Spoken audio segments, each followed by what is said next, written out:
जाल भूमि घोटाला मामले में कोर्ट ने शिवसेना सांसद संजय राउत को ईडी ने 4 दिन की कस्टडी में भेज दिया है। ईडी ने संजय राउत की 8 दिन की हिरासत मांगी थी।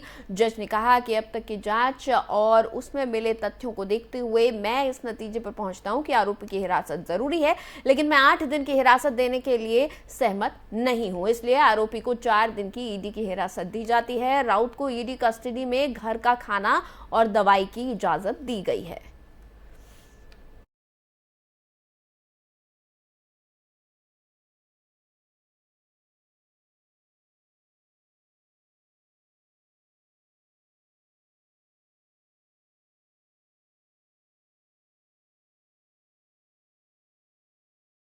और शिवसेना अध्यक्ष उद्धव ठाकरे ने आज कहा कि बीजेपी अध्यक्ष जेपी नड्डा के भाषण से पता चलता है कि हमारा देश किस ओर जा रहा है। हमें एक स्टैंड लेना चाहिए कि क्या हमें ऐसा होने देना चाहिए। संजय राउत की गिरफ्तारी के बाद उद्धव ठाकरे ने बीजेपी पर हमला बोला।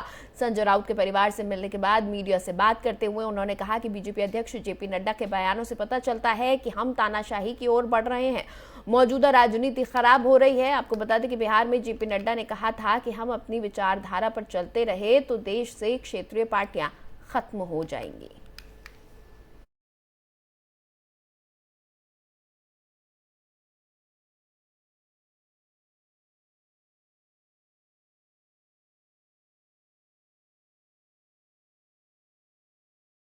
और शिवसेना सांसद संजय राउत की गिरफ्तारी पर आप सांसद संजय सिंह ने प्रतिक्रिया दी। उन्होंने कहा कि 20 साल पुराने इस मामले में गिरफ्तारी ठीक नहीं। ये बहुत गलत है। 20 साल पुराना एक मामला है, उसको खोल के और गिरफ्तारी करना ये मैं समझता हूँ। और जबकि सदन चल रहा है, आमतौर पे जब सदन चलता है तो चेयरमैन को इन्फॉर्म करके ही कोई कार्रवाई की जाती है। अचानक आपने उठा के गिरफ्तार कर दिया, ये ठीक बात नहीं है। और ईडी और सीबीआई एक हथियार बन गई है भारतीय जनता पार्टी और मोदी सरकार की, दूसरों को डराने के लिए, धमकाने के लिए, सरकारों को गिराने के लिए। क्या संसद के अंदर इस मुद्दे पर चर्चा के लिए आप लोगों की तरफ से कोई? आज हम लोगों ने इस मुद्दे पे ईडी सीबीआई के दुरुपयोग पे और संजय राउत की जो गिरफ्तारी हुई है इस पे विपक्ष के लोगों ने सदन में, ये बहुत गलत है। 20 साल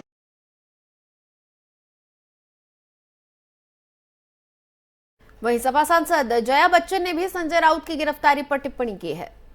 बिल्कुल बिल्कुल the functioning of ED should be question.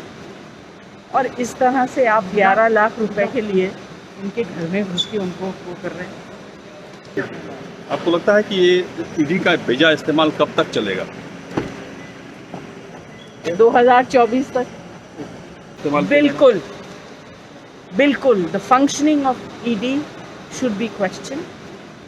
और इस तरह से और गुजरात के सोमनाथ में एक रैली को संबोधित करते हुए दिल्ली के सीएम और आप संयोजक अरविंद केजरीवाल ने बड़ा ऐलान किया है। उन्होंने घोषणा की कि अगर उनकी पार्टी सत्ता में आती है तो राज्य के लोगों को रोजगार की गारंटी दी जाएगी और हर बेरोजगार व्यक्ति को नौकरी दी जाएगी और जो लोग रोजगार हासिल करने में विफल रहते हैं उन्हें 3,000 रुपए प्रति महीना भत्ता दिया जाएगा। जब मैं अस्पताल में गया, मैंने उनसे पूछा, मैंने कहा कि कहां से लाए शराब तुम लोग? बोले सर रोज शाम को आती है, रोज बिकती है। तो मैंने कहा छुप के बिकती है? बोले नहीं, खुलेआम बिकती है, गांव गांव के अंदर बिकती है, खुलेआम शराब मिलती है, जिसको चाहिए आराम से मिलती है, हम रोज पीते हैं। शहर में भी बिकती है खुलेआम, अगर आप फोन करो तो घर पे भी डिलीवरी देके जाते हैं। ऐसा है क्या पूरे गुजरात के अंदर? और ये लोग तो कहते हैं नशाबंदी है यहां पे, ये लोग तो कहते हैं। तो ये सारा कोई मेरे को बता रहा था, मैं मीडिया में पढ़ रहा था, हजारों करोड़ रुपए का धंधा है नकली शराब, गैर कानूनी शराब का गुजरात के अंदर, हजारों करोड़ रुपए का। किसका धंधा है ये? किसका धंधा है ये? नशाबंदी के नाम पे हजारों हजारों करोड़ रुपए का कई सालों से धंधा कर रखा है इन लोगों ने। आज देखना ये सारे दूसरी पार्टी वाले टीवी चैनल में बैठ बैठ के मेरे को गालियां देने वाले हैं। सारे बैठ के मेरे को नेशनल टीवी पे, गुजरात के टीवी पे, सारे टीवी चैनल पे बैठ के गाली देंगे, केजरीवाल फ्री की रेवड़ी बांट रहा है, केजरीवाल फ्री की रेवड़ी केजरीवाल फ्री की रेवड़ी बांट रहा है, केजरीवाल फ्री की रेवड़ी बांट रहा है। ये सारी रेवड़ी अपने दोस्तों को बांटते हैं, सारी फ्री की रेवड़ी ये दोस्तों को बांटते हैं। ये सारी रेवड़ी स्विस बैंकों में ले जाते हैं।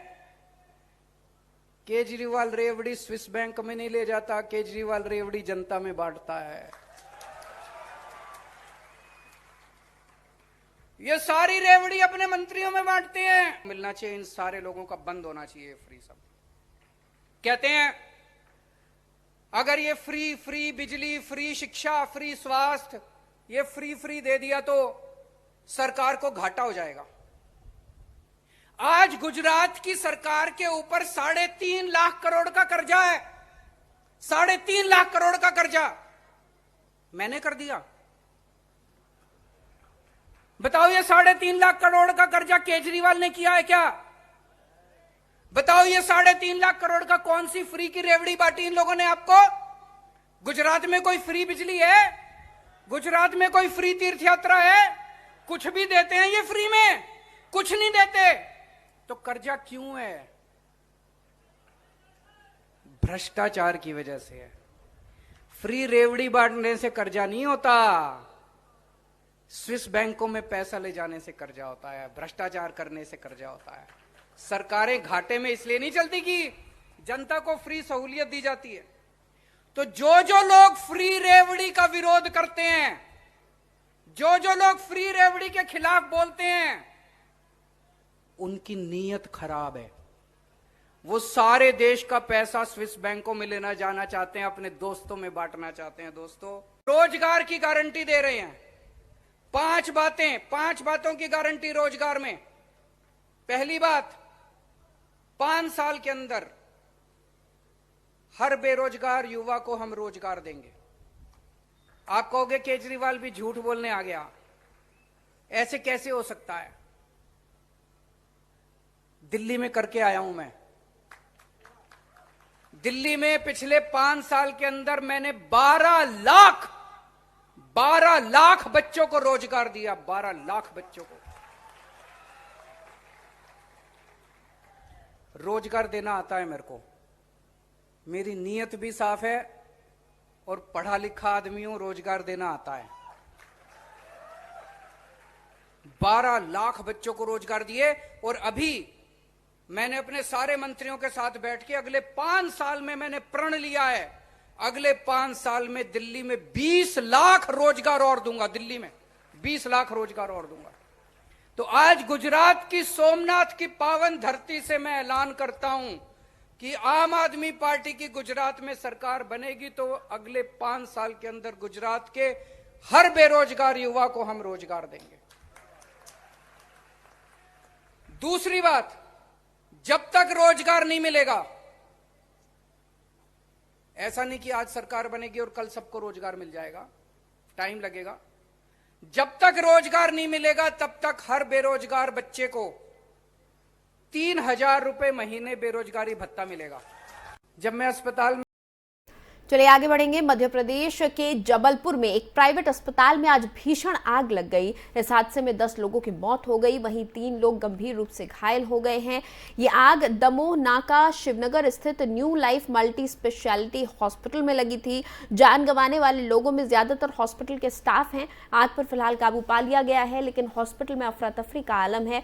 यहाँ भर्ती मरीजों को निकालकर अब दूसरे हॉस्पिटल में भर्ती किया गया है। बताया जा रहा है कि अस्पताल से निकलने का एक ही रास्ता होने की वजह से अधिकांश लोग अंदर ही फंस गए। इसी बीच आग देखते ही देखते विकराल रूप ले लिया आग ने, और अस्पताल की आग इतनी भयानक थी कि फायर ब्रिगेड के वाहन उसको काबू नहीं कर पा रहे थे। फिर बिजली विभाग के कर्मचारियों ने बिजली कनेक्शन काटा। इसके बाद तकरीबन 1 घंटे की मशक्कत के बाद आग पर काबू पाया जा सका।